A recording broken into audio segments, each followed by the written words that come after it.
పక్కన మీరు ఒకసారి ఆలోచిస్తే ఇదే అసెంబ్లీలో నాకు మా కుటుంబానికి మా మిస్సెస్కి జరిగినటువంటి అవమానానికి నా జీవితంలో ఎప్పుడూ బాధపడలా. నా మీద బాంబులతో దాడి చేసినప్పుడు కూడా వీరోచితంగా ఎదుర్కొన్నా.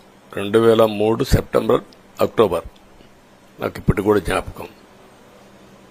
ఆ రోజు నా మీద బాంబులు చేసినప్పుడు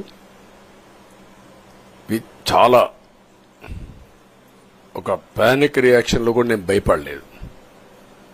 అలాంటి వ్యక్తిని మీరు చూస్తే అది ఆ సంఘటన చూసిన తర్వాత ఇలాంటి కౌరవ సభలో ఉండడం కరెక్ట్ కాదని అసెంబ్లీలో చెప్పి దానికి కూడా మైక్ ఇవ్వకపోతే చెప్పేసి బయట వచ్చి ప్రెస్ కాన్ఫరెన్స్ చెప్పి అనౌన్స్ చేశాను. మళ్లీ క్షేత్రస్థాయిలో గెలిచి అసెంబ్లీని గౌరవ సభ చేసి అసెంబ్లీకి ఎంటర్ అవుతానని చెప్పాను. నేను ఏదైతే ఆ రోజు ఒక ప్రతిజ్ఞ చేశాను దాన్ని నిజం చేయడానికి ప్రజలు సహకరించారు. మామూలుగా సహకారం కాదది. నేను ఇన్ని సంవత్సరాలు చాలాసార్లు చాలా ఎలక్షన్లు గెలిచాం, కొన్ని ఎలక్షన్లో ఓడిపోయాం. ఎలక్షన్లో ఓడిపోయినప్పుడు నేను ఎప్పుడూ కుంగిపోలేదు. ఎలక్షన్లో గెలిచిన తర్వాత గంతులేయలేదు.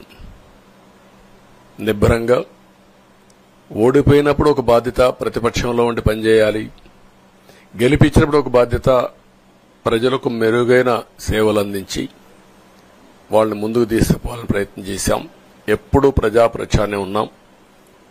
అలాంటిది జరిగిన తర్వాత ఈరోజు మళ్లీ ఇదే అసెంబ్లీకి నేను ఏదైతే చెప్పానో అది చేసి వెళ్ళడం అనేది ఒక తృప్తి, ఒక గౌరవం. ఆ గౌరవాన్ని నిలబెట్టిన ప్రజలను కూడా మనస్ఫూర్తిగా అభినందిస్తూ మీ రుణం తీర్చుకుంటాం. ఏ విధంగా పనిచేయాలో పనిచేస్తాం.